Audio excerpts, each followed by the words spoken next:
Tem uma frase do Albert Camus em que ele diz que existe apenas um único problema filosófico realmente sério, que é o do suicídio. Tem uma notícia publicada pela Fundação Oswaldo Cruz no início desse ano, de 2024, que se verificou que a taxa de suicídios no Brasil aumenta 6% a cada ano. É uma das maiores altas da América e que vai na contramão da tendência global, que é de queda. Que pode explicar esses números? Por que que esses números estão crescendo e estão crescendo no Brasil? Especialmente porque os jovens são tão acometidos por isso. Como a psicanálise e a psicologia, de uma forma geral, pode pensar, pode trabalhar, pode dar ferramentas para a gente pensar sobre essa questão do suicídio. Para conversar sobre isso, eu trouxe a professora, doutora em psicologia, Carolina Nassau Ribeiro. Bom, primeiramente, seja bem-vinda, muito bem-vinda. Oi, eu sou Felipe, eu sou psicólogo e esse é o Sintoma, um podcast onde a gente elabora aquilo que o sintoma nos revela. Nesse programa, eu, a Tabata Bertuzzi e o Emerson Obara conversamos com a doutora em psicologia pela UFMG, Carolina Nassau Ribeiro, sobre a campanha do Setembro Amarelo e métodos de prevenção, assim como a gente tenta entender por que a saúde mental das pessoas, e especialmente dos mais jovens, tá tão ruim e por que esse panorama é tão preocupante. O Sintoma é um podcast que é lançado semanalmente, todas as quintas-feiras, e você pode seguir a gente nas nossas redes sociais pelos links que eu vou deixar na descrição desse episódio. Agora sim, vamos voltar para o programa. Queria começar com uma introdução de você, quem é a Carolina, né? Por que que você começou a estudar esses temas também? Seja bem-vindo. Obrigada, queria agradecer pelo convite. Um prazer falar sobre esse tema que é tão importante e que me é tão caro assim. É, você quer que eu fale por que que eu comecei estudar sobre suicídio? Isso, porque eu vi também que a sua carreira acadêmica, né? Ela tem se voltado mais a esses temas. Vejo que mais especificamente sobre jovens, né? Inclusive, se não me engano, o seu doutorado foi sobre isso, né? Sobre o suicídio Foi. na adolescência. Acho muito importante a gente pensar sobre isso também, considerando o mês em que estamos, né? O mês de Setembro Amarelo. E como é que surgiu esse tema, assim, na sua produção? O que que te levou a investigar e querer saber mais e, enfim, investir sua carreira acadêmica por essas vias?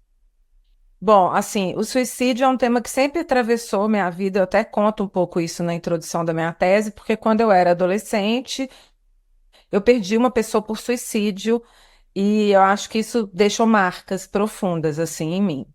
Já na Uhum. graduação, eu fui trabalhar no João 23, que é um hospital aqui de Belo Horizonte, que uma das áreas que ele é de ponta é a toxicologia, que atende tentativas de suicídio.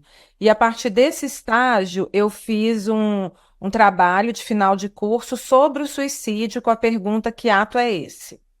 E aí, nos últimos 10 anos, eu comecei a receber no meu consultório de uma forma cada vez mais crescente, adolescentes que estavam com ideações suicidas ou que haviam tentado suicídio. Isso me fez ir aos dados e eu observei que o que estava acontecendo no meu consultório estava nas estatísticas também. A gente observa um aumento do número de suicídios entre adolescentes no Brasil, mas também no mundo, o número de adolescentes. Tá. Tem alguns autores que vão dizer que está relacionado à tecnologia. Depois a gente pode falar um pouco mais disso. E aí, como isso Uhum. estava muito efervescente na minha clínica, eu acho sempre importante ligar o trabalho acadêmico à prática clínica, pelo menos para mim é muito importante isso. Aí eu fui pesquisar sobre o suicídio na adolescência e o manejo clínico a partir da orientação psicanalítica desse tipo de caso. Certo, certo. Legal. E, bom, introduções feitas, acho que é até interessante da gente começar partindo desse tema maior do mês, né? Que a gente está no mês de Setembro Amarelo, é o mês de conscientização e prevenção em relação ao suicídio. É, assim, para uma pessoa que não está habituada, não conhece muito sobre, você poderia dizer um pouco mais, Carol, do que se trata o Setembro Amarelo? Então, o Setembro Amarelo foi um mês eleito, né, para a gente discutir um pouco sobre suicídio, apesar de que o tema deve ser discutido sempre. É um tema que, historicamente, sempre foi tabu, né? Assim, na maior parte das, quando a gente estuda a história do suicídio, por exemplo, na Idade Média, o suicídio foi extremamente ocultado e proibido a ponto do corpo do suicida ser arrastado, ele não ter direito à sepultura cristã, por exemplo. Então, a Hum, história do suicídio ela é marcada por longos períodos históricos de tabu, com exceção do romantismo alemão e da antiguidade greco-romana. O resto, o suicídio é marcado por um tabu. Então, quando a gente elege o Setembro Amarelo, é para a gente ter essa abertura, né, de debater sobre o tema do suicídio. Mas o tema do suicídio deve ser debatido sempre. uhum. Eu pensei ser muito interessante você fazer esse apanhado histórico, porque, bom, não tinha acho que essa distinção mais clara, né? Tem uma certa romantização do suicídio quando a gente pensa lá no sofrimento do jovem Werther, né? Naquela época do romantismo alemão, por exemplo, e que você trouxe aí começou a me vir na cabeça, mas você me traz até uma visão anterior a essa, em que existia também todo aquele tabu, todos aqueles problemas, né, em relação ao suicídio, a pessoa ela não era tratada, a pessoa falecida, né, não sei como é que você enxerga, mas eu não sei se ela é tratada com todo respeito, é, quais os simbolismos que envolviam aquilo, sabe? Sinônimo de fraqueza, algo desse tipo, passava naquele período, naquela época. Na realidade, assim, o suicídio passa a ser proibido a partir do século II, mais ou menos, porque antes você podia procurar, né, assim, o Estado e pedir para você tirar a própria vida, na sociedade Hum, da Grécia, por exemplo. Mas a partir de problemas sociais, econômicos e religiosos, né, porque eles não queriam perder contingente, por exemplo, em Roma, e com a ascensão do cristianismo, né, a partir do século II, ele começa a ser proibido porque ele é considerado ir contra um dos grandes pecados que é matar, não matar. Então, matar a si mesmo é considerado pior do que matar, porque você mata também a sua alma, de acordo com os leitores da época. Então, nesse hum, momento histórico, o suicídio ele passa a ser muito proibido, mas proibido a ponto de a família do suicida ela não tem direito de acessar os bens da pessoa que tirou a própria vida. Eles vão passar por um julgamento para dizer se esse suicídio foi por um enlouquecimento, e aí a família era absolvida, mas se não foi pelo enlouquecimento, o Estado se apropria dos bens, esse corpo ele é arrastado em praça pública, enforcado, né? E o suicida não tem direito à sepultura cristã. A partir do Renascimento, a gente começa a ter uma efervescência do tema na literatura, no teatro, né? Com Hamlet, por exemplo, de Shakespeare, a pergunta básica de Hamlet é ser ou não ser eis a questão, que é a pergunta de Camus, né? Que fala que o suicídio é o único problema filosófico que importa. E chegamos no romantismo alemão, em que há uma efervescência do tema, né? E, de acordo com o Georges Minoir, que é um historiador sobre suicídio, ele fala que, na realidade, o romance do Goethe ele dá mais expressão a uma questão que já estava muito em voga na época. E aí, naquele momento, né, os jovens que tiravam a própria vida, eles colocavam um exemplar, né, dos sofrimentos do jovem Goethe, do jovem Werther, nos braços assim e morre com eles, como se fosse uma identificação. E isso deu uhum, origem ao termo efeito Werther, né? Que é o sim, risco de suicídio por contágio. Isso foi um uhum, sociólogo em 74, já muitos, né, 2 séculos depois quase, que denomina esse fenômeno. Por quê? Porque quando tem um suicídio de uma pessoa famosa, por exemplo, Marilyn Monroe, você tem um pequeno aumento de suicídio tipo de 10% logo após a morte, né? uhum. Depois isso volta ao normal. Então, é como se as pessoas se identificassem com aquele modo de saída e seguissem aquela leva. E isso também gerou muitos tabus para falar sobre o tema. Hoje a gente sabe que a gente pode falar, mas a gente tem limites para falar sobre o suicídio, por exemplo, não falar sobre os métodos que aconteceu, não romantizar, não glamorizar, né, mas trazer mais informações sobre a questão de um problema de saúde pública. Uhum. Muito interessante você fazer esse percurso histórico, sabe? Porque eu ia até citar essa questão, esse efeito Werther, né? A gente ouve muito, de um lado, talvez um pouco diferente, o que eu ouço, né? Um lado um pouco diferente do seu, no sentido de que algumas pessoas dizem, então, bom, existe esse efeito. Uma vez que alguém comete o suicídio, outras pessoas vão fazer isso também, logo nós não podemos falar sobre isso, tem que ser um tema intocado. Qual que é a sua visão sobre isso?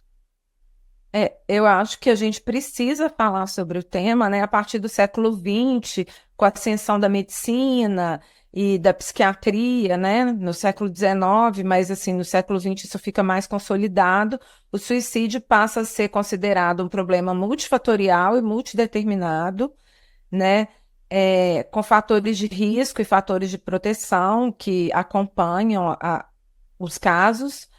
E a gente então pode falar, deve falar, mas devemos falar de forma responsável, né? Sem ser uma glamorização e uma romantização de um problema tão sério. O Harari, ele fala que hoje é mais fácil a pessoa morrer por suicídio do que por outras mortes violentas. Então, a gente está vivendo esse momento social de muito risco de morte voluntária, com um aumento muito expressivo entre adolescentes. Uhum, uhum. Me parece que quando a gente pensa em crescimento, do número de casos, eu falei até sobre essa tendência global, né? Do tipo, a tendência global é mais de queda. No Brasil, alta, a global de queda. No entanto, se a gente pega grupos em específico, sobretudo jovens, parece que ali cresce, independente do lugar que a gente está falando. Jovens, a tendência, o Jonathan Haig, no livro que lançou esse ano no Brasil, A Geração Ansiosa, ele faz uma análise estatística mesmo, e ele vai observar que a partir de 2012, a gente começa a ter um aumento mundial em todos os continentes, ele vai analisando um a um do número de autolesão e suicídio na adolescência. E aí, o que que ele vai dizer? Ele fala algumas coisas muito interessantes. Ele fala assim que a gente está vivendo dois fenômenos. A gente está vivendo, primeiro, um fenômeno do que ele chama da grande reprogramação, ou seja, da infância. A infância, que era um tempo do brincar, né, que é um ensaio para a vida adulta, o brincar, né? O Freud, por exemplo, ele fala que o brincar é a atividade mais importante da criança. Então, no brincar, a criança é como se ela adquirisse repertório para a vida adulta, né, a partir do brincar. E também uma espécie de anticorpo às frustrações a partir da brincadeira. Então, a gente começa a ter uma infância totalmente voltada para jogos eletrônicos, que se você não gostou, você muda, voltada para as telas, nos tablets e nos celulares. E já na adolescência, o que que a gente vai ter? Uma geração completamente voltada para o digital, com as redes sociais, né? Então a gente tem um adolescente que, além de não ter adquirido repertório na infância, porque ele abandonou o brincar, ele está completamente exposto às redes sociais. Então, esse aumento acontece a partir de 2012 e existe uma correlação entre o lançamento do smartphone e esse aumento. Perfeito. O Hum. lançamento do smartphone acontece em 2010 e em 2012 a gente começa a ter esse aumento do número de casos no mundo. Ele fala, não é possível que não... O que que aconteceu no mundo? É a pergunta dele. E o que aconteceu foi o lançamento do smartphone. E aí ele fala que para os meninos o grande problema são os jogos online e a pornografia, e para as meninas, sobretudo, plataformas como o Instagram, né, em que Uhum. elas vão se comparar fisicamente, vai parecer que tem sempre alguém numa festa mais legal do que ela e a vida dela não é tão bacana assim. E tudo isso, antes do lançamento desse livro, eu já aponto na minha tese, porque eu escutava muito isso no meu consultório. O sofrimento que os jovens traziam sobre o contato com a rede social, né? Porque é uma Uhum. geração que já nasce na internet. Sim. Então, me parece, é claro que o suicídio é uma questão multifatorial, multideterminada, mas a gente pode pensar, né, e não sou só eu que estou pensando isso, tem, né, o Jonathan Haidt é o mais atual sobre isso, que existe uma potencialização dos problemas da adolescência com as redes sociais e com o smartphone. Uhum. Eu queria até segurar um pouco isso, Carol, a gente pode entrar, a sua tese, o artigo também, muito voltado mais especificamente para essa questão da adolescência, e dá para a gente abrir bastante, né, sobre o que é a adolescência em si, os dramas que o adolescente tem vivido hoje. Mas segurando um pouco isso, eu acho que também para a gente fechar a questão do Setembro Amarelo mesmo, né? A gente está falando sobre essa comunicação de forma responsável, né? Para existir essa comunicação, mas bem feita, né? Não no sentido da romantização. Tem esse mês do Setembro Amarelo já existe há um tempo, se eu não me engano, são por volta de uns 20 anos, mais ou menos, que tem se feito esse trabalho de conscientização e prevenção. A Aham. E data tem... exata eu não vou me recordar agora, mas por aí, que eu me lembre, Aham. assim. E o que que você pensa, Carol, sobre essa política do Setembro Amarelo? Você pensa que tem ajudado, tem auxiliado? Como é que os jovens estão vendo isso também? Eu acho que o Setembro Amarelo, ele não pode ser pensado só como prevenção, né? Assim como a gente tem visto, os números crescem. Mas eu acho que ele tem o mérito de trazer à tona o debate sobre o tema, né? A gente parar de tratar como um tema tabu, tentar pensar de forma responsável o que está acontecendo, né? E que tipo de sociedade a gente está construindo para estarmos tendo esse aumento do número de suicídio. Então, eu acho que ele tem esse mérito. Muitas pessoas criticam, falam que isso é inútil. Eu não, eu acho que ele tem esse mérito, sabe? De trazer Uhum. à baila, alguns canais de forma muito séria, a questão do tema do suicídio. Uhum.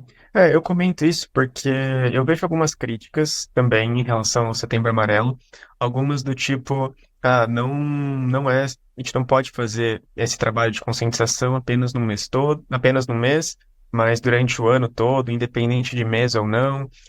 Tem gente que diz que o Setembro Amarelo também, ele visa causas muito mais individuais em relação ao suicídio do que sociais, ou seja, vê o problema muito pela metade, vê um terço do problema do que o problema completo.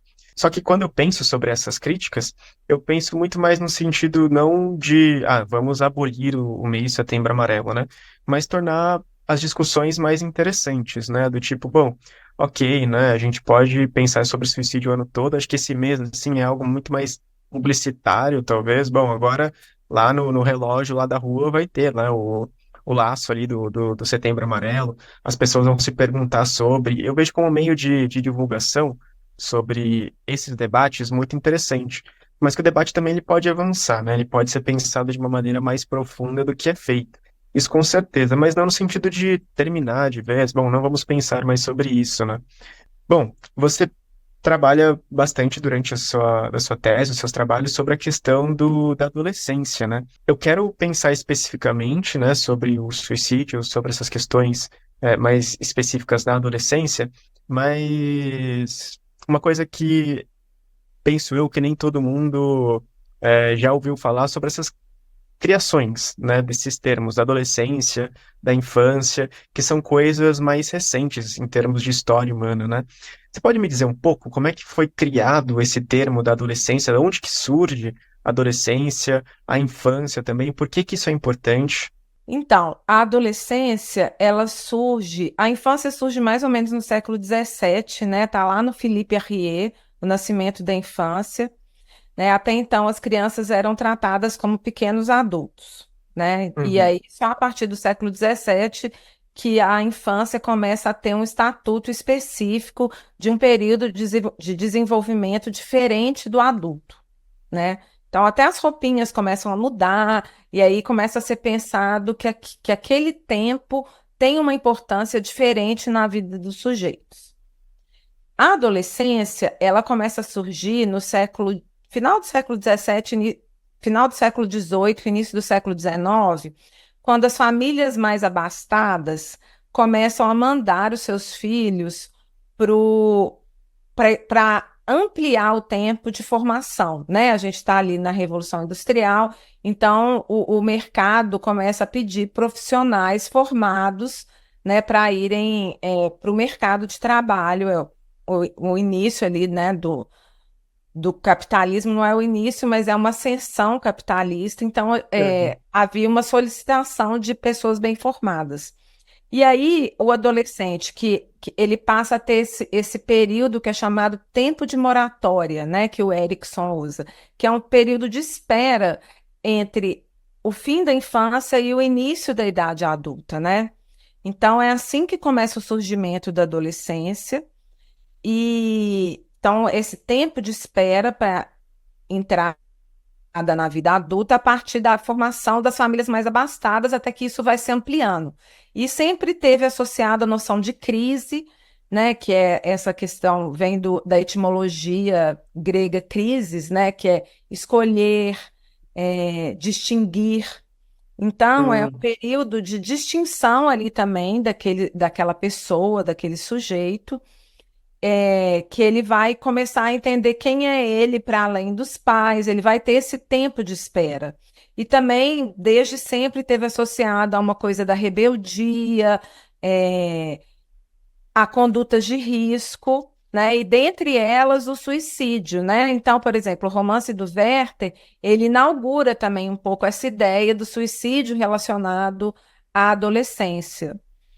uhum. Surge Quando eu assim. penso, quando eu penso na adolescência, né, eu acho que quando você fala sobre crise, talvez seja a palavra que mais faz sentido, ao menos para mim, né, porque tem muito dessa, vejo assim como um período de transição, né, entre a infância e a fase adulta. E ao mesmo tempo que é um período de, assim, de transição, meio que o adolescente não é nada, portanto, né, bom, se ele não é mais uma criança, mas ele também não é adulto, então o que ele é, né? Nesse momento também, como você diz, tem todo o fato de rolar essa, esse luto da personalidade infantil. Bom, não sou mais criança, então agora eu me interesso por outras coisas, as minhas visões são diferentes das visões dos meus pais. O adolescente começa a entrar em grupos, alguns fazem sentido, outros não vão fazer sentido, enfim. Mas eu vejo como um momento bastante turbulento, assim, né? Porque é como se o adolescente tivesse começado a ganhar voz, mas é muito difícil para ele sair desse escopo, dessa visão dos pais, às vezes é porque ele quer, ele não quer. Enfim, para mim, quando você fala sobre crise, ah, talvez seja a palavra que mais me vem à cabeça quando eu penso em adolescência. Aí a gente tem que pensar também como que essa adolescência, assim, a gente vai tendo um crescimento também da cultura adolescente no mundo, né? No pós-guerra, começa a ter uma ascensão de uma certa cultura adolescente, o mercado começa a perceber que a adolescência ela é um bom alvo de propagandas e de vendas, e Hum, aí a gente começa a ter um fenômeno muito novo na sociedade, que é uma mutação do campo do saber, que antes estava com o adulto e com o idoso, para o adolescente. Então, quem sabe agora o que é legal, o que é interessante, é o adolescente, apesar de toda essa crise que ele está, né? uhum. É, Você está qual que querendo é a dizer assim, em que sentido, assim, você está dizendo, por exemplo, o sistema, o capitalismo, digamos, assim, já falando de cara, assim, ele se apropria desse termo da adolescência, querendo vender algo também. Sim, a partir, por exemplo, né, da década de 50, James Dean, aquela figura do adolescente rebelde, né, juventude Hum, transviada, e aí a gente começa a ver uma apropriação mesmo da cultura adolescente. Eu vejo isso muito claro na minha clínica, porque como eu trabalho com adolescentes, e eu vejo que tudo começa com eles, e os adultos começam a copiar os comportamentos adolescentes. É muito interessante. Como é que os uhum, adolescentes lançam moda para os adultos, por exemplo, essa coisa de postar aniversário no Instagram. Começou com adolescente, hoje todo mundo posta, mas quem fazia isso eram os adolescentes. Até porque os adultos são hum, milênios ou geração X, entendeu? Nem tinham esse hábito. Então, o adolescente ele lança a moda, e aí o que que a gente começa a ver como fenômeno?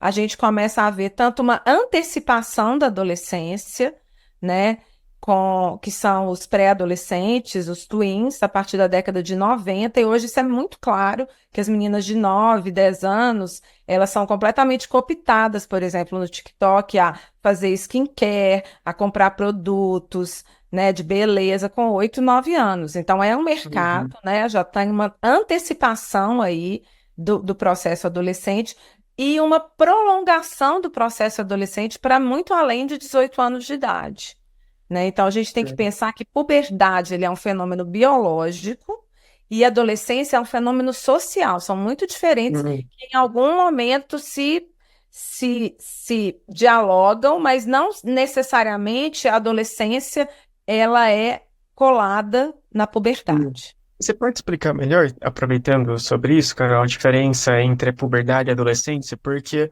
eu vejo cada vez mais visões sobre a adolescência em si, de que é um período. Eu também não sei o quanto que também a gente na psicanálise gosta de definir datas exatamente e tudo mais, mas eu vejo muita gente dizendo, bom, a adolescência começa ali por volta dos 12, dos 13 anos e vai até. Algumas pessoas diziam antes, né, até os 18, 19, hoje em dia se tem até os 25.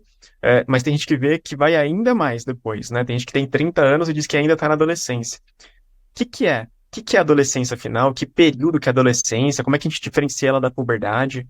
Eu diria que a adolescência hoje ela nem tem período, entendeu? Ela pode Uhum. começar.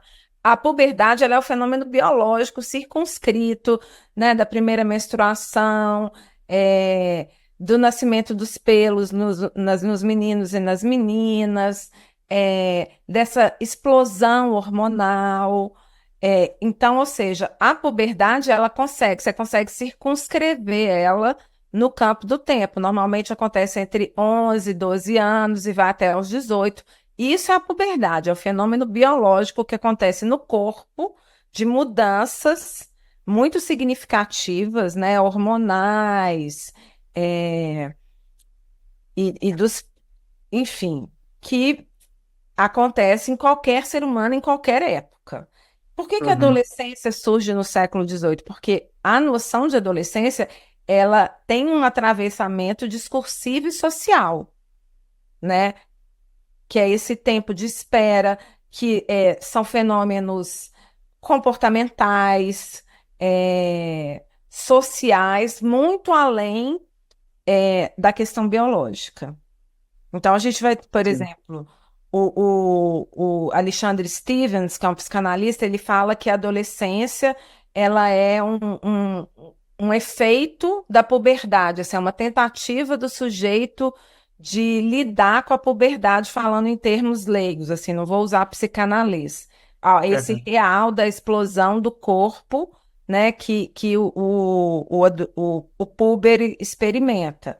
Mas a gente também pode pensar que a adolescência, aí a gente vamos ter várias questões subjetivas relacionadas à adolescência, né? Que é a separação dos pais, né?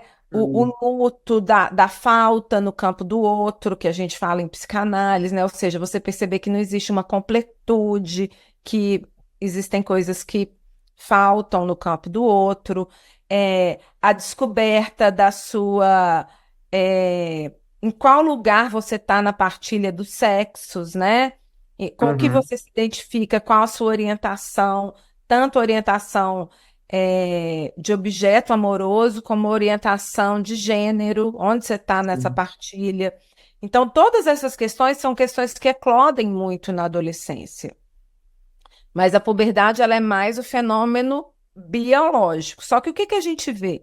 A gente vê uma antecipação desse comportamento adolescente a partir dos 8 anos de idade hoje em dia, e a gente vê uma prolongação um prolongamento desse comportamento adolescente para além dos 30 anos, que a pessoa ainda ser totalmente dependente dos pais, ela ainda não ter construído uma identidade própria, né? Ela não ter conseguido se apropriar de uma vida autônoma e responsável. E, por outro lado, a gente vê os adultos copiando o comportamento dos adolescentes, que eu acho que também é uma grande crise social que a gente vive hoje, porque se outrora o adolescente ele podia de alguma forma se espelhar com saídas que os pais promoveram frente aos impasses da vida, hoje muitas vezes a gente vê os pais completamente perdidos, se identificando com os adolescentes e sem conseguir transmitir algo é, de como solucionar os impasses para os adolescentes. Então, a gente vê uma ausência de referência de como esses adolescentes vão passar por esse tortuoso período adolescente, né? Uhum. A família parece não funcionar mais como esse ponto de transmissão e identificação possíveis para o adolescente. Uhum. A gente pode dizer E que. Ui, perdão. Pode A falar. gente pode dizer que isso também, essas causas que você acabou de falar, elas estão ligadas à tecnologia também? Eu acho que sim, porque eu acho que essa mutação, a tecnologia não é que ela é causada, mas ela potencializa, por exemplo, né? Isso é muito visível nas famílias, assim. Quem sabe hoje a tecnologia ela é primordial. Quem sabe sobre tecnologia?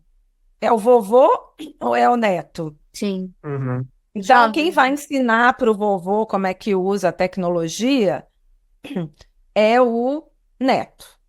E quem vai dar resposta para o neto sobre os impasses que ele aparece é o Google, é o ChatGPT. Ele não vai mais Uhum. procurar um adulto para discutir os temas. Ou procura, mas assim, do ponto de vista de massa, a grande maioria vai para o ChatGPT, vai para o TikTok, vai para o Google para buscar as respostas que eles querem. Né? Então, o Uhum. adulto é a primeira sociedade que o adulto sai do campo daquele que tem o saber. E o idoso, idem. Tanto que aí, vamos falar da questão social, o maior número de suicídios no Brasil hoje é de idoso. Apesar dos adolescentes Uhum. estarem em grande ascensão do risco de suicídio e de suicídio mesmo, o maior número é de idoso, porque se tornou uma idade muito desvalorizada socialmente. O saber não está mais com eles. Então, o Sim. idoso ele fica completamente sem função social.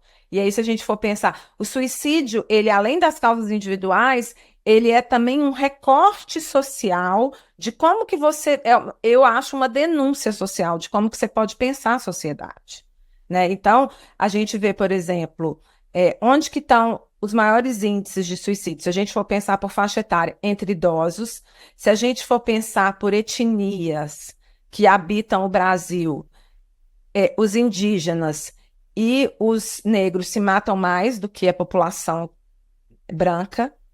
Uhum. Se a gente for pensar por orientação sexual, a comunidade LGBTQIA+, se mata mais do que a comunidade heteronormativa. Então, assim, o suicídio, ele traz sempre esse apontamento de uma questão social. Quando eu era adolescente, já existia tecnologia celular É de que e ano? Só para eu computador. entender de que geração que você é. Eu sou de 96. Mas eu não tinha celular na época, né? Eu acho que, sim, existia celular lá na época, mas eu não tinha celular, demorou para chegar para mim. Tinha computador, mas era aquele computador que era dividido, né? Então dividia entre as pessoas da família e tinha acesso a bastante tecnologia.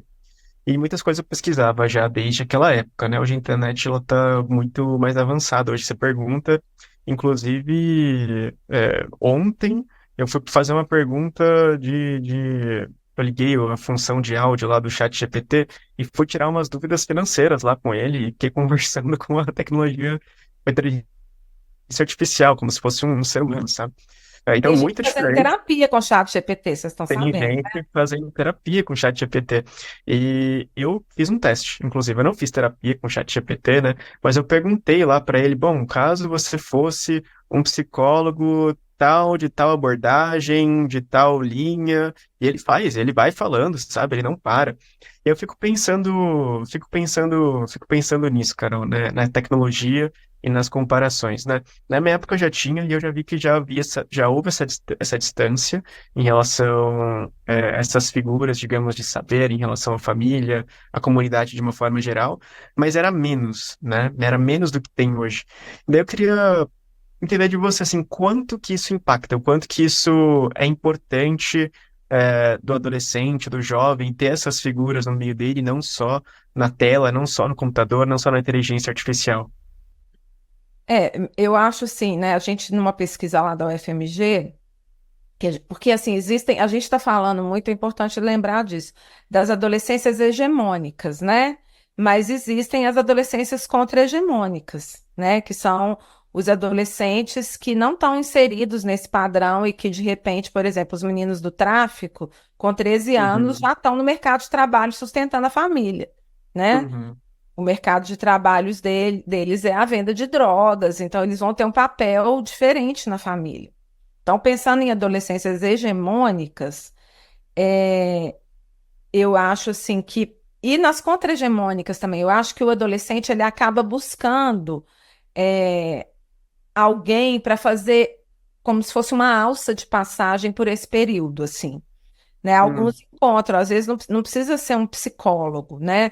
Nessas adolescências contra-hegemônicas mesmo, na pesquisa que a gente fez sobre nominação e filiação, com a professora Andréa Guerra, a gente via assim que às vezes a pessoa que vai ajudar vai ser o vendedor de cachorro-quente da comunidade, que esse adolescente uhum, conversa, né? Ele vai buscar alguém que possa ajudá-lo a fazer essa travessia adolescente, né? Então, alguns adolescentes vão achar uma saída por essa via, mas o que eu acho que o aumento do número de suicídios denuncia também é que os adolescentes estão encontrando no ato, né, tanto de se cortar, como de se machucar, como de tentar tirar a própria vida, uma tentativa de saída para os impasses que eles não conseguem encontrar de uma forma simbólica, de uma forma mais elaborada, de pensar, de escrever. Então, eu acho que tem todo um contexto social que tem ampliado o risco de suicídio na adolescência, e dentre eles é essa dificuldade de você encontrar alguma referência em alguma outra pessoa que possa te ajudar nessa travessia, que possa funcionar como uma alça de passagem nessa travessia do adolescente. uhum. E eu observo, quando você fala sobre isso, eu vejo a tecnologia muito mais como uma aliada em relação a alguns grupos em específico, né? Em pessoas que não seguem o padrão heteronormativo, por exemplo, né? Tem a internet como uma aliada, uma vez que encontra ali outras pessoas para compartilhar experiências de diferença mesmo, né? Eh, Como é que é, e os pais conservadores e tudo mais, e como é que eu lido com isso ali na internet, aparecem pessoas, né, que ajudam, de certa forma, a fazer esse processo. No entanto, assim, parece que a tecnologia, ao mesmo tempo que ajuda, ela não é boa o bastante, ela não é boa o suficiente, é preciso desse social, de alguma forma. Não é que ela não é boa o suficiente, eu acho que a gente ainda está, a gente está no momento, eu penso muito assim, de que existe uma geração que está meio cobaia nessa história, assim, né? A gente, na realidade, a gente não sabe as consequências do uso, a gente está colhendo umas consequências meio esquisitas, por exemplo, de você jogar o celular na mão de uma criança.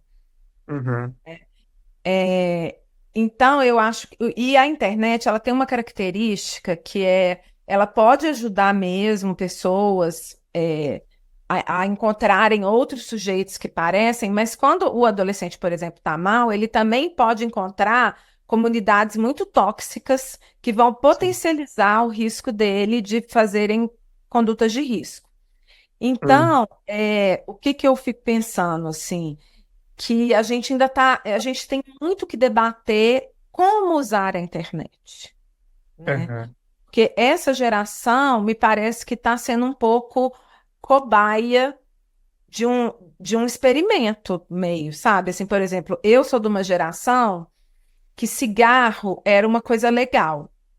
uhum, Tinha propaganda, vocês não são dessa época. Tinha propaganda de cigarro na televisão com atletas surfando e cantando. Procurem na internet que tá lá. E aí a uhum, gente foi descobrindo os efeitos do cigarro até ao ponto da gente ter conseguido, por exemplo, no Brasil, uma queda significativa do número de tabagistas. Então eu acho que sim. a gente está nesse momento de que a internet ela é um risco ainda. Por que que ela é um risco? O Bill Han, que é aquele filósofo coreano que escreveu A Sociedade do Cansaço, ele tem um livro que chama Enxames, sobre a Uhum, incidência do digital, e ele fala o seguinte: na internet a gente tem a ausência de um mediador que faça a transmissão do campo do saber. Então, você vai ter um contato direto. Então, você pode cair tanto num algoritmo que te ligue à vida, como num algoritmo que potencialize, por exemplo, ideações suicidas. Então, existe uma ausência de um mediador do conteúdo que vai ser acessado na internet. Uma Interessante. outra coisa que o Jonathan Haig fala é que ele fala o seguinte: a geração Z é uma geração muito super protegida para a vida na rua, então é uma geração que sai pouco, que transita pouco nos espaços da sociedade, mas é uma geração subprotegida nos espaços virtuais. Então, Uhum. o adolescente, ele é solto na internet, sem nenhuma supervisão, e ele pode tanto cair numa página, num algoritmo, numa comunidade do Twitter bacana, como ele pode cair num algoritmo, numa comunidade extremamente tóxica, né? A Sim. ponto da gente saber que existem autolesões e mortes voluntárias que acontecem online, estimuladas por comunidades na internet, né? Uhum. E Então, o algoritmo não se preocupa com isso em nada, né? Há um tempo, eu fiz uma experiência, eu mesmo, né, própria. Eu baixei uma extensão no meu navegador que, em tese, essa extensão ela foi feita para burlar o algoritmo. Porque o que ela faz é clicar em qualquer propaganda possível, ou seja, eu tenho interesse em tudo, não tenho interesse específico, em relação a temas, né? E utilizando essa extensão por um tempo, os anúncios que iam aparecendo para mim eram os mais diversos possíveis, né? Então tinha muita coisa esquisita também, né? Eu lembro, e aí você falando sobre essa questão do cigarro, que uma propaganda que eu vi que apareceu para mim no Twitter, inclusive, né? Que eu acho que lá é onde estava, né? Até pouco tempo atrás, o maior esgoto possível, né? Que eu vi uma propaganda de cigarro eletrônico ali, e não era uma propaganda totalmente aberta sobre o cigarro, era uma propaganda de um estudo, é, claro, muito provavelmente patrocinado pela indústria mesmo, tabagista, de que o uso ali do cigarro eletrônico não seria tão ruim assim. Ah, o uso é interessante em determinadas circunstâncias e tudo mais. Eu fiquei bastante chocado, né? Uma vez que aqui no Brasil a gente tem essa política antitabagista, era, ao menos, bem forte, né? Mas hoje eu saio na rua e vou para algum lugar, vou para alguma festa, é muito comum de eu ver muita gente fumando o cigarro eletrônico mesmo, voltou. né? Voltou e voltou muito forte. Eu vejo essa propaganda, penso assim, caramba, a internet. Não digo que a causa dessas pessoas estarem fumando seja ali o anúncio, né? Mas por ele estar liberado, digamos assim, me preocupa. Então, que tipo de informações estão chegando nas pessoas, sabe? Traz um paradoxo, né? Porque ao mesmo tempo que você vê pessoas que estão alcançando sucesso na música, ou até mesmo como influencers, eles na televisão antiga eles não teriam acesso, porque você precisava desse mediador entre o conteúdo que ia aparecer na televisão e o público. Hoje, a ausência do mediador, ele é bom por um lado, porque ele possibilita uma ampliação das possibilidades, de quem quer estar em evidência, mas por outro lado, ele não filtra o que o adolescente vai acessar. Então, por exemplo, a Uhum, gente tem uma pesquisa do Hugo Monteiro, que está num livro de 22, chamada Geração do Quarto, que ele faz uma pesquisa com mais de 1.500 adolescentes em 5 estados diferentes do Brasil, e ele percebe que essa geração que está trancada no quarto, ela conversa pouco com os pais e ela está carregada de ideias mórbidas e uhum, de comportamentos autolesivos. Então, ou uhum, seja, é preocupante, ele chama de geração do quarto. Por quê? Porque essa experiência também do presencial, ela é muito importante, né? E eles estão navegando na internet completamente à deriva do algoritmo. Não existe uma ética do algoritmo, uhum. né? Que é isso que você está dizendo. Sim. Então, o E eu adolescente acho que que o já está sem a grande. referência do adulto. E tem um outro aspecto que eu destacaria, que é uma ampliação da experiência de curto prazo. Hoje, o adolescente, e nós também, a gente só quer o curto prazo, né? Uhum, Então, é uma geração que não sabe esperar. Então, se você quer uma comida, você clica no iFood. Se você quer ver um filme, você clica no streaming, você aluga, você entra num navegador pirata e acessa o filme que está no cinema, você não espera. O Uhum, TikTok, os vídeos engajam com 2, 3 segundos, se não engajar, você passa. Então, uhum, é um adolescente, é um jovem que ele não tem a experiência da espera. E o que, que eu acho que isso influencia no ato? Então, ele está angustiado, ele não consegue mais esperar um tempo de elaborar, de pensar sobre esse conflito e tentar achar uma saída. Ele experimenta a angústia e ele quer resolver pela via do ato. Ele não sabe esperar. Então, uhum, ele vai para o ato. Ele acha, né? Eu sempre escutei isso no meu consultório, assim, de tipo 99% dos casos que eu atendi e atendo com risco de suicídio. Por que que você quer morrer? Não, eu não quero morrer. Eu quero acabar com essa angústia. Então, não uhum, necessariamente o adolescente que tenta suicídio quer morrer. Ele quer acabar rápido com aquilo que ele está sentindo. Por quê? Porque a sociedade não está promovendo experiência de espera para ele. uhum. Então, É, percebe que é um combo? você fala bastante sobre a adolescência ser marcada por essa pressa. Isso você vê como algo dos tempos de hoje, ou é algo que já vem mesmo antes da tecnologia? Não, sempre, assim, o adolescente, né, assim, existe um autor chamado Philippe Lacadet, francês, psicanalista, que ele pega uma frase do Rimbaud, que é um poeta adolescente, acho que o primeiro poeta adolescente, assim, né, que escreve toda a sua obra com 17 anos e depois ele vai ser outra coisa. Ele fala assim: eu apressado procurando um lugar e uma fórmula. E o Felipe Lacadet extrai essa frase e vai falar que essa frase é paradigmática para pensar a adolescência, e eu concordo muito com isso. Eu apressado a procurar um lugar e uma fórmula. Então, o adolescente ele está com pressa, isso desde sempre, procurando um lugar que o caiba, um grupo que ele tenha a ver, né, qual que é a praia dele e uma fórmula de viver bem. O adolescente, ele é assim. Então, ele vai experimentar condutas de risco, vai ter várias experiências para isso. Eu acho que a tecnologia, ela potencializa essa pressa, Uhum, uhum, entendeu? O adolescente já é apressado e a tecnologia, né, e essa experiência de curto prazo que a gente está vivendo, ela potencializa a pressa. uhum. E tem alguns grupos, né, Carol, que acabam que esse fenômeno, seja da autolesão, é, morte voluntária, né, como você fala, que acontece com mais grupos em detrimento de outros, né? Eu vi que, antes de fazer esse episódio, que até me... Esse é um dado que eu não sabia, não tinha muita ideia, né? De que o suicídio, ele tá muito alto, na verdade, entre os grupos, né? É maior entre indígenas, inclusive. E eu não imaginei que fosse por aí, imaginei que fosse, assim, entre negros, LGBTs, pessoas, digamos, que fogem dessa norma que a gente está acostumado a ver, né, que é o mais o padrão.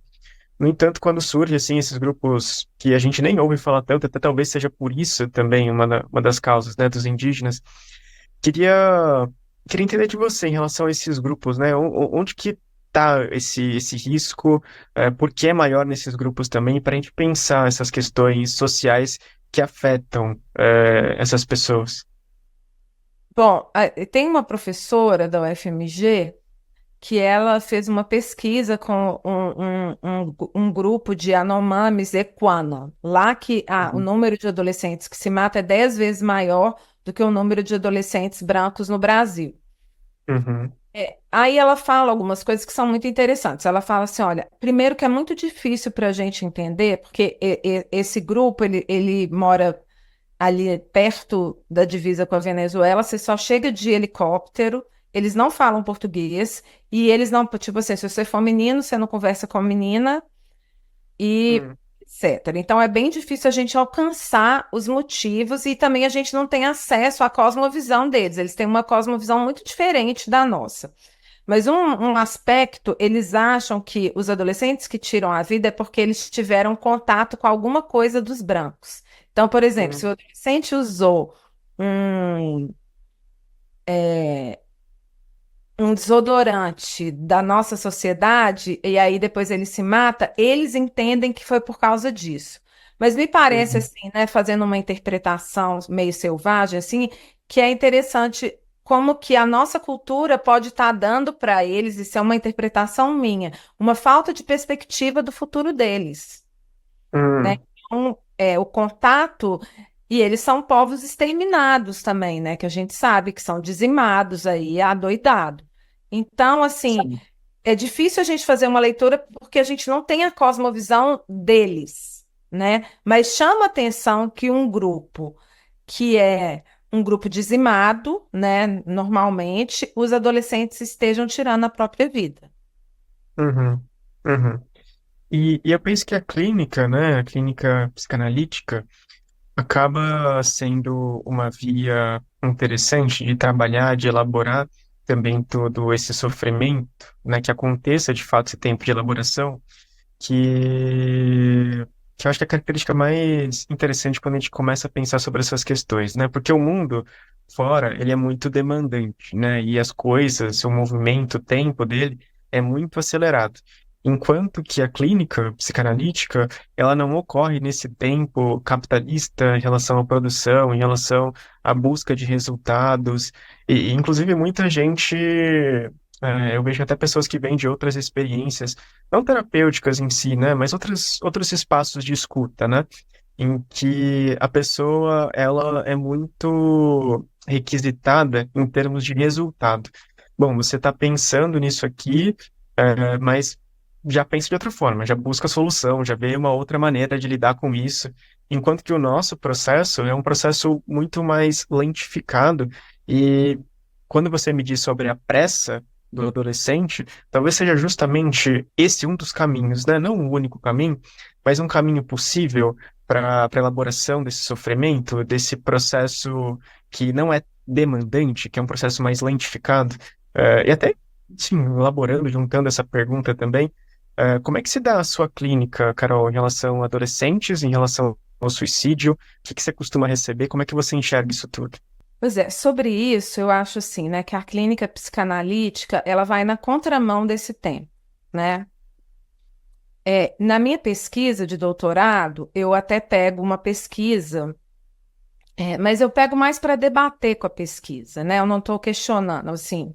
É uma pesquisa de um jornal britânico de psiquiatria, ou seja, um jornal inglês. Provavelmente a psicanálise que eles apontam lá não é a psicanálise que a gente exerce no Brasil, Uhum, mas eles falam, e aí o que que eles falam? Que eles fazem uma análise de casos em diversos países.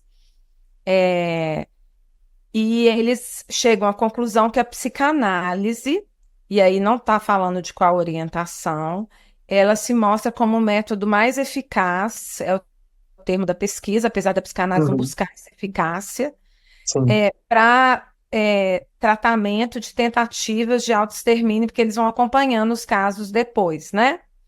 E aí ele fala uma coisa que eu acho muito interessante, assim, que talvez terapias de longo prazo sejam indicadas para esse tipo de condição. uhum, Eu vou debater isso muito com essa função do tempo, assim, né? Porque eu acho que se o adolescente, se a gente pensar nos três tempos lógicos de Lacan, né? Instante de ver, tempo de compreender e momento de concluir, eu acho que a psicanálise ela pode entrar como um dilatador, né, do tempo de compreender, de elaborar, sim. né? Porque o Uhum, adolescente ele tende muito a ver, estreita o tempo de compreender, que é o que as redes sociais fazem, e ele tende a concluir pelo ato. Então, eu acho que uhum, o trabalho do analista nessa clínica é muito de dilatar o tempo de compreender que aquela saída que esse sujeito está buscando, que é a saída pela via da morte, não seja a mais interessante, né? E aí, nesse uhum, sentido, eu acho que sessões curtas, por exemplo, ajudam um pouco, né? Que é uma prática vigente entre nós. Acho que a gente, com adolescente, com risco de suicídio, a gente tem que dilatar esse tempo e ajudá-los a perlaborar, para usar o termo de Freud, né, sobre aquilo que eles estão pensando. E aí me chama a atenção, né, eles falarem que terapias de longo prazo talvez sejam as mais indicadas para esse tipo de condição. E a minha hipótese é exatamente essa, porque a terapia de longo prazo, ela possibilita uma ampliação do recurso simbólico com um aumento da elaboração desse sujeito sobre aquilo que o acomete. Uhum. Sim. É bem interessante isso, né? Porque a gente parece que vai na contramão de muitas das coisas que já são mais ou menos estabelecidas hoje, né? Do tipo, quero que as coisas ocorram da forma mais rápida possível. Eu lembro de uma época que eu trabalhava atendendo pacientes de convênio. E às vezes vinham indicações do médico, né? Então ele chegava, indicava lá, 10 sessões com terapia cognitivo-comportamental, né? E aí você recebia aquele caso e independente até da terapia, né? Assim, mesmo que a gente não entre nessa seara agora, mas 10 sessões, então existe essa limitação, assim, então, em 10 sessões a gente vai conseguir elaborar todas as questões que você está me trazendo. Eu acho muito, acho muito improvável, né? E, de novo, né, essa demanda por resultado, por produção, por sair daquilo. É, parece que o sistema, parece que a sociedade como um todo, ela funciona também nessa lógica, né? Do ver e do concluir e o compreender fica para depois, né? Depois a gente pensa nisso, se é que a gente vai pensar nisso.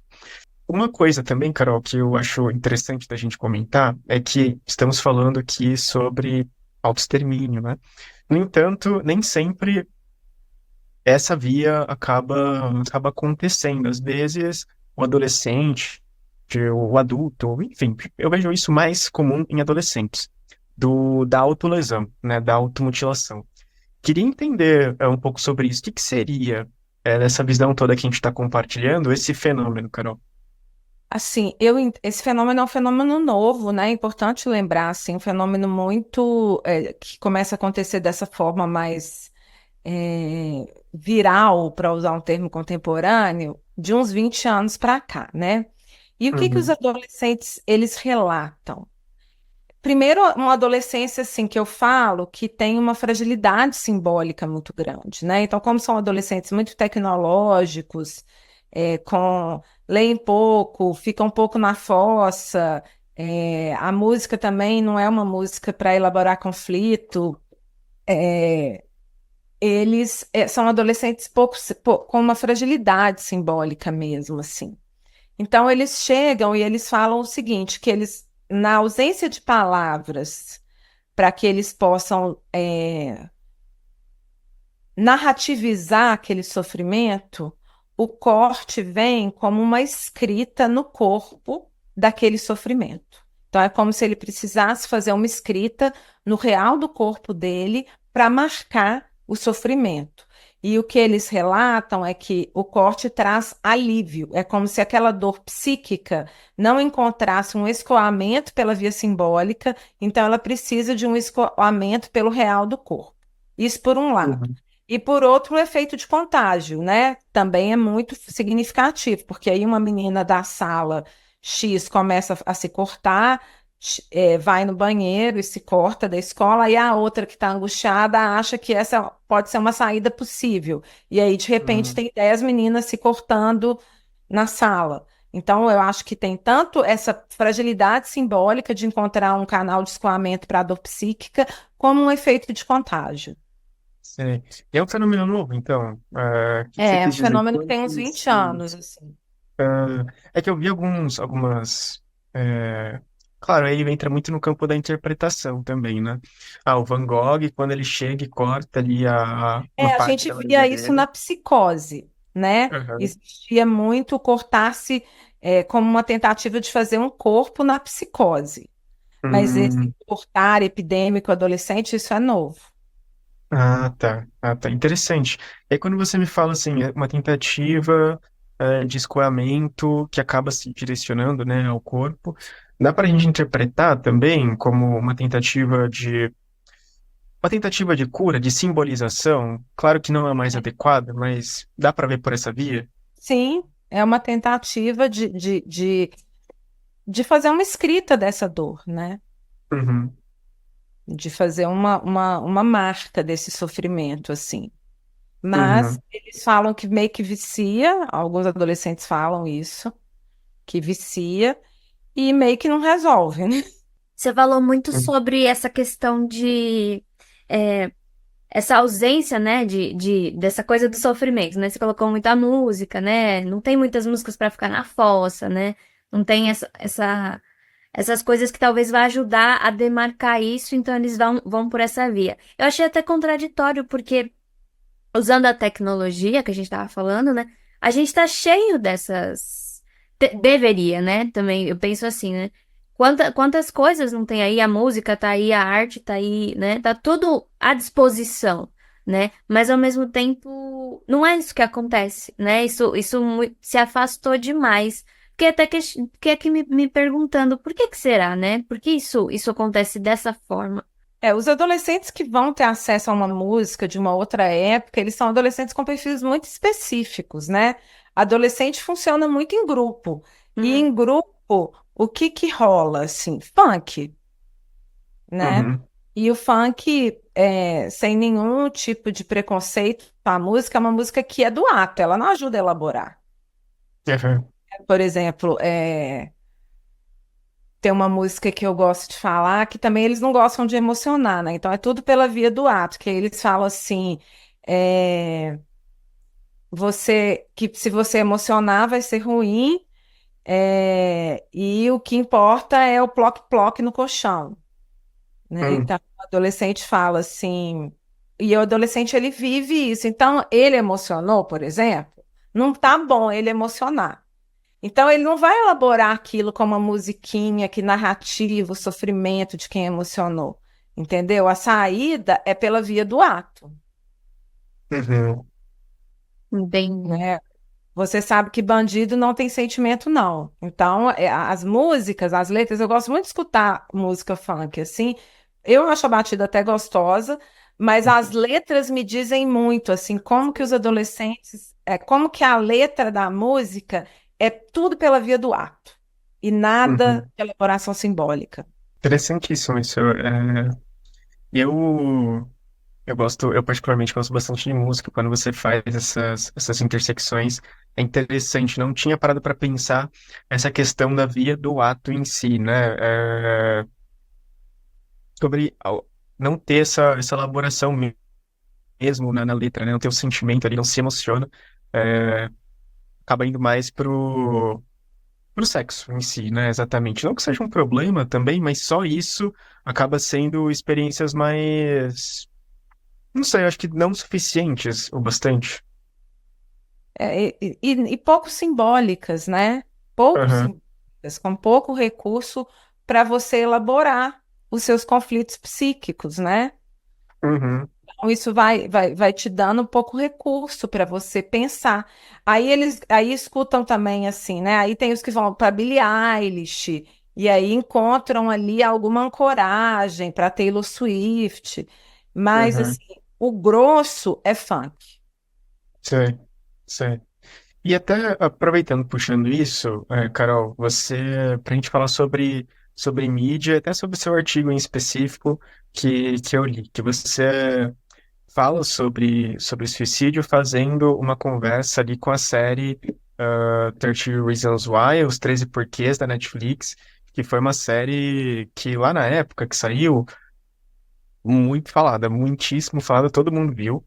É, E gerou bastante polêmica também, né? Porque é uma série que trata de um tema bastante sensível. Queria entender de você, bom, antes da gente falar sobre mídia, assim, de uma forma geral, né? O que que te chamou a atenção nessa série em específico, que fez você fazer essa conversa, é, no seu artigo sobre ela? Como é que você acha que as questões ali, tanto de adolescência, como do suicídio, dos vínculos ali criados, eles são retratados na série? Bom, a série chegou até mim, aos meus ouvidos, pelos adolescentes. Então, isso já me Uhum, motiva. O adolescente começa a falar muito de uma série, eu vou lá assistir, uhum, porque eu acho que ali está dizendo alguma coisa. Então, os adolescentes que eu atendia na época começaram a me falar sobre a série. Aí eu fui assistir, eu sei que a série tem várias questões muito paradigmáticas da adolescência hoje, né?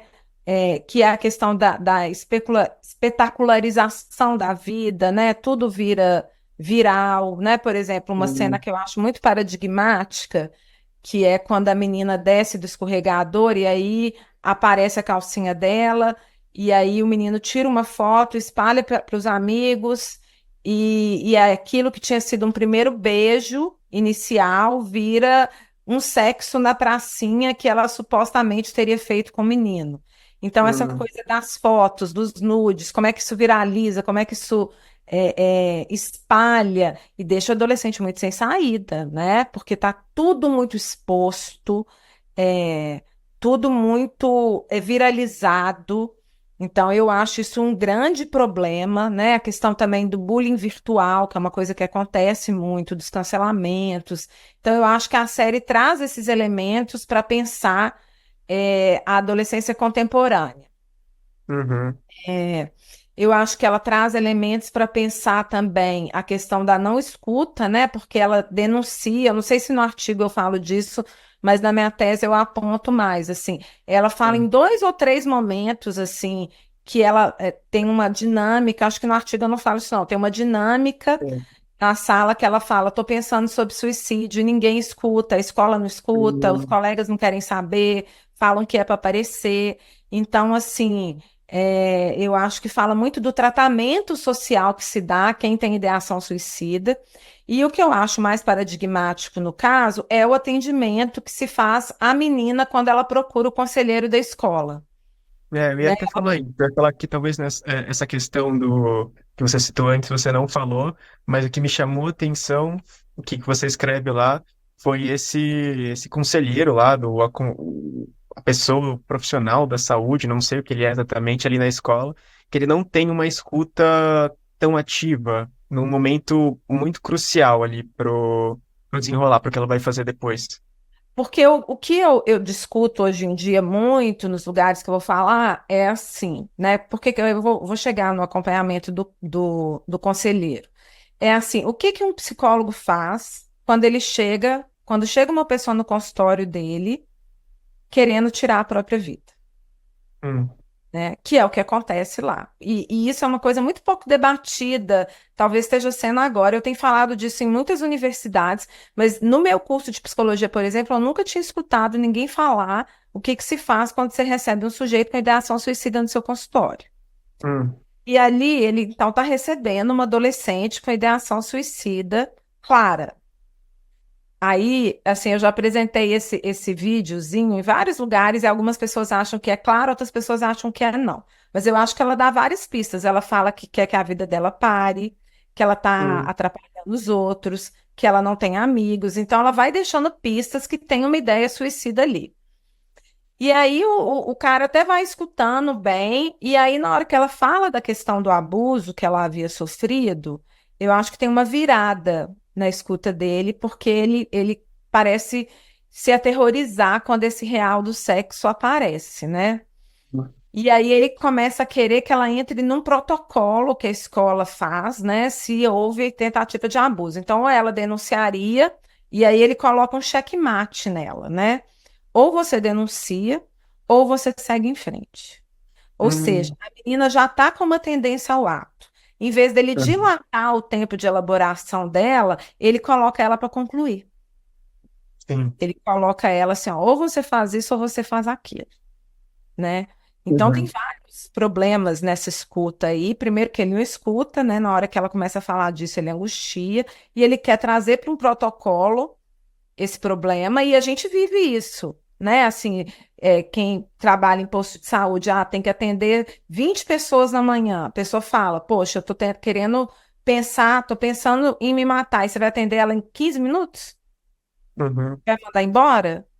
Então, isso coloca em questão todos esses protocolos que a saúde tem exigido do profissional de saúde mental, né? Interessantíssimo, interessantíssimo, porque a gente não trabalha, né, com protocolos exatamente, né? A gente não vai seguir uma receita sempre. E nesse caso pode ser, né, que essa receita ali que ele aplicou fez com que ela se sentisse ainda mais angustiada, né? Continuou se trabalhando pela via do ver e do concluir e não do compreender a situação. E aí, o que que ela faz, né? Na hora que ele vira para ela e fala, ou você denuncia, ou você segue em frente, ela sai do atendimento e é interessante na série porque ela ainda olha para trás, fica esperando para ver se esse adulto ia se retificar e aí ela sai de lá e comete o ato. Uhum. Então, ou seja, ele, ao invés dele dilatar o tempo de compreender dele, ele estreita o tempo de compreender e ela passa ao ato. Então, eu acho isso uma grande dica clínica, assim, né? Que é você dilatar o tempo de compreender daquele sujeito, além de outras coisas, né? Porque ali você vai ter que colher a história, o que que é fator de risco, o que que é fator de proteção, de repente ir conversando até se conduzir numa situação que ela saia dali com a família dela, por exemplo. Uhum. Ó, vou contactar seus pais, tô vendo que você está vulnerável. Pode, normalmente os adolescentes deixam, Uhum. eles querem uma resposta do campo do outro. É Uhum. interessante isso, né? E ele não dá nenhuma, e aí ela vai para o campo do ato.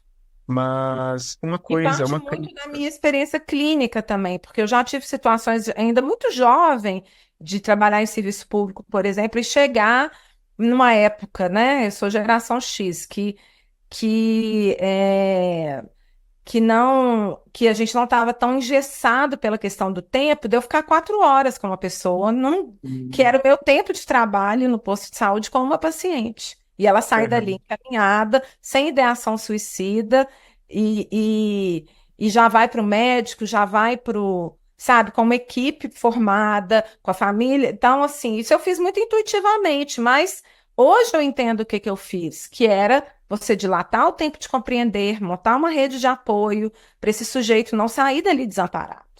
Uhum. É interessante, hoje em dia isso até é um pouco inimaginável, assim, né? Eu vou chegar ali no profissional, esse profissional vai me atender ali por 4 horas, né? Fico até lembrado das histórias do Lacan mesmo, né? Que ele tinha essa tendência de ouvir, né?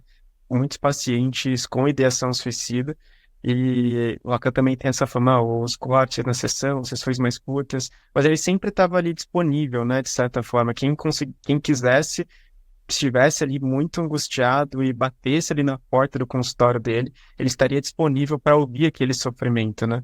É, de dar esse tempo de compreender mesmo, sabe? E a gente tem que E- lembrar muito como que o Lacan começa a pensar a sessão curta, né? Ele Aham. começa a pensar a sessão curta para um caso de neurose obsessiva, que o cara chegava na sessão e falava a sessão inteira de Dostoiévski.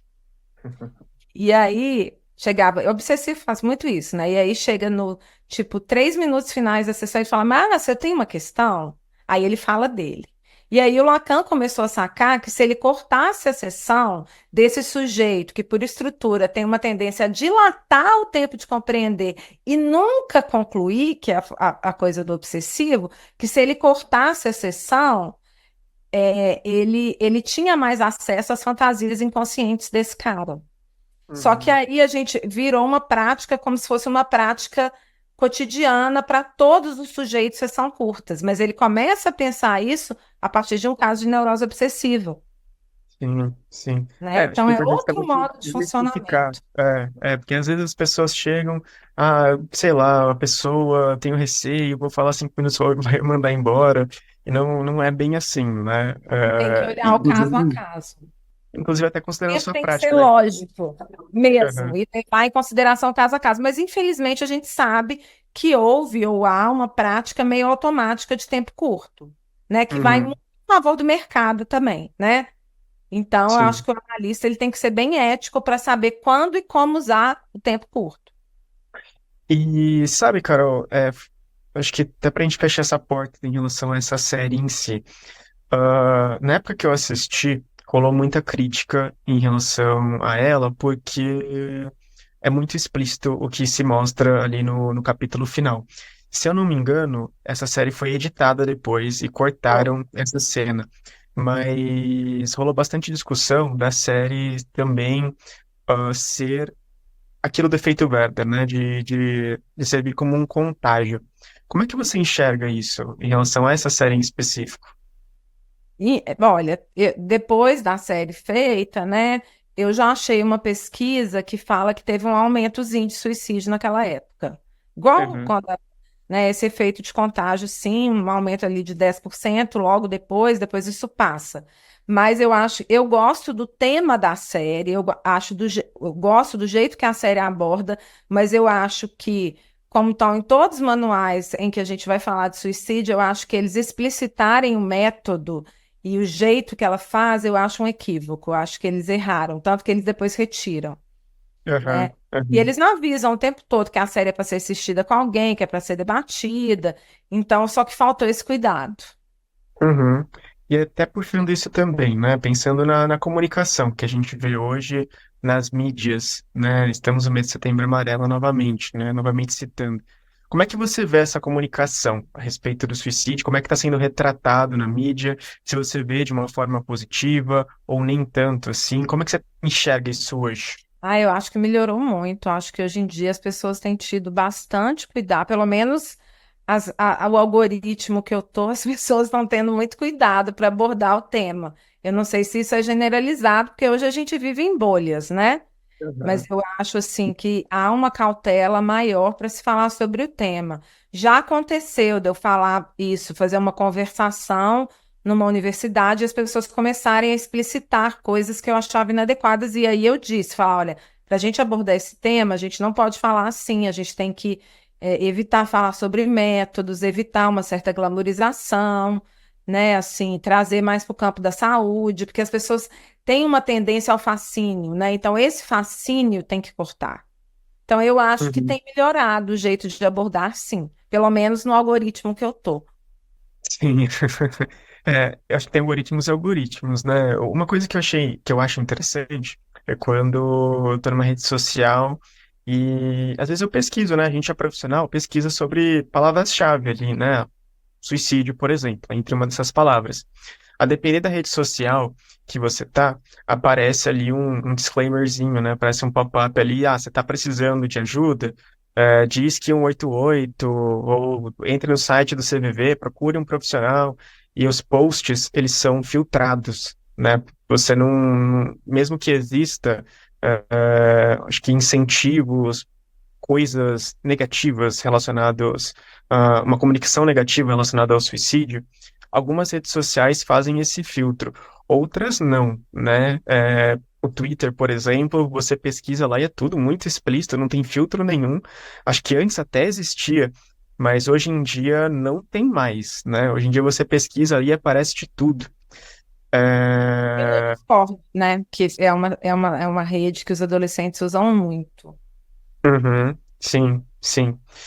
E, bom, a gente não está aqui para dar receitas exatamente, né, Carol? Mas o que que você pensa, assim, sobre comunicação, principalmente em relação ao suicídio, como ela pode ser feita, como a gente pode também auxiliar, talvez, uma pessoa que esteja passando por um período mais difícil, que essas ideias, essas ideações passem pela cabeça dela e que a gente não tome uma postura semelhante à postura lá do conselheiro lá da escola, que a gente não corra esse mesmo risco.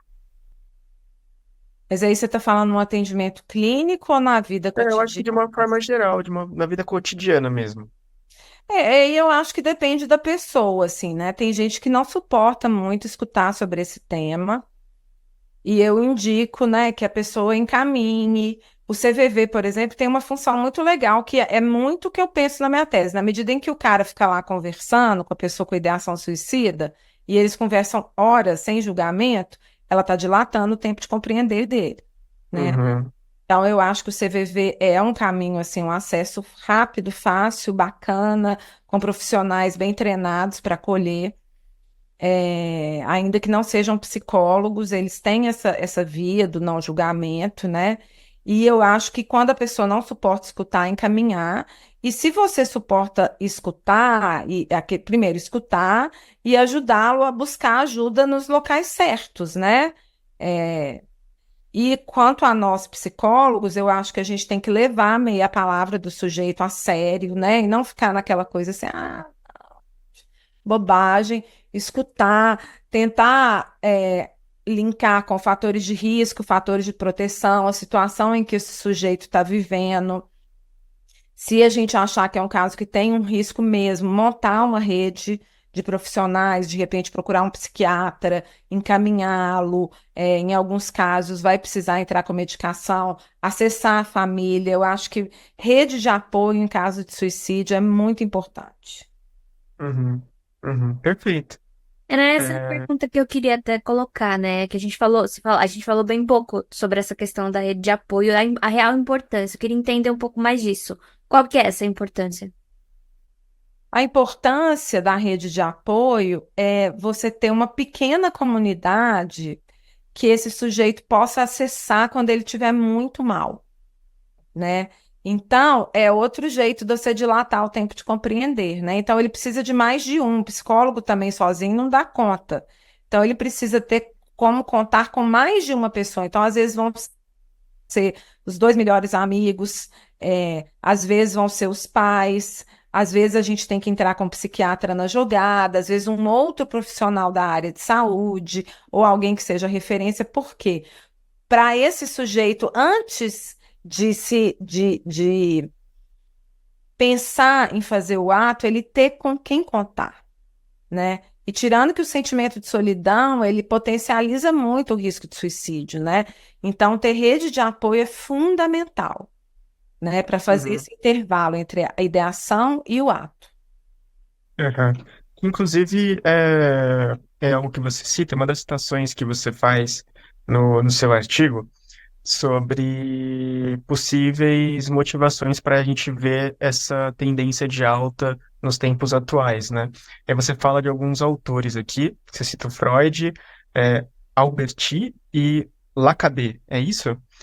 Que você Uhum. fala sobre o afrouxamento dos vínculos com os pais, na visão do Freud, o período de elaboração de perdas e também da falta no campo do outro. Aí acho que dá para a gente conectar sobre esses vínculos, sobre essa rede de apoio, e também de errâncias e riscos, né?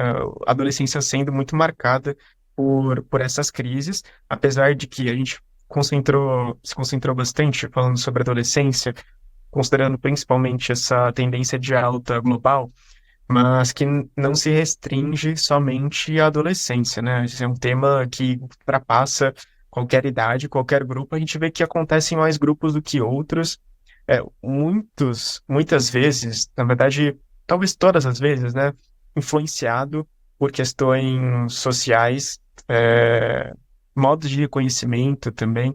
A questão, por exemplo, né? Quando você coloca que meninos homens têm uma porcentagem maior que tira a própria vida, mas as mulheres são as que mais têm tentativas. Me chama a atenção isso dos homens também, né? O quanto que hoje, claro, a gente tem conversado, as coisas têm mudado de certa forma, mas ainda existe essa dificuldade maior do que em mulheres de se emocionar mesmo, né? Essa capacidade de se emocionar, de conseguir falar sobre o que está sentindo. Tem muito uma performatividade ali de gênero, né? Da pessoa, do homem, que não erra, que não chora, que provê tudo, mas no fundo bate o mesmo coração que está batendo nele, está batendo na mulher também. Ele só tem essa dificuldade maior, né, de acessar essas coisas. Essa questão social dos indígenas que me chamou bastante atenção, essa história que você contou dos Yanomami, porque eu ouço muito falar sobre essa questão, né, lá no norte do país, mas eu não ouço falar muito sobre a questão do suicídio lá. Foi uma novidade até para mim, né? Eu vejo que tem muita coisa lá, muito problema lá, é muito difícil de resolver o que está acontecendo ali, relacionado ao garimpo, relacionado ali à terra, o acesso é muito complicado. Muita morte rola por lá, mas eu não tinha a dimensão desse problema do suicídio. Como acontece lá, essa questão dos idosos também me chamou a atenção, de ser a população em que mais acontece isso hoje, né? O quanto que os idosos acabam, entre aspas, né? E aí vendo, né, o ser humano nessa visão produtivista. O cara parou de trabalhar, ele perde a função, né? Não tem mais é, motivo para estar na Terra, sendo que a gente é muito mais do que isso.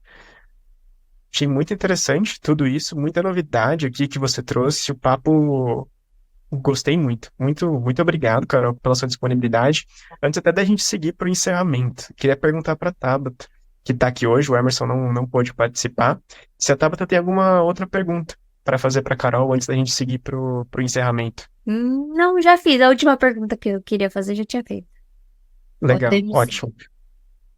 Bom, Carol, e para a gente finalizar, então, queria, antes até de você se despedir, se você tem alguma indicação para a gente estender ainda essa discussão, né? Para a gente dilatar esse tempo da compreensão, como você tanto falou. Alguma leitura, algum filme, algo que você indique. Eu acho que assim, os mais recentes, né, que eu já citei, Jonathan Haig, A Geração Ansiosa e A Geração do Quarto, do Hugo Monteiro. Tá, ótimo. Eu vou deixar esses links todos na descrição do E episódio para para quem quiser quem dar uma quiser olhada. de psicanálise, aí eu posso passar também.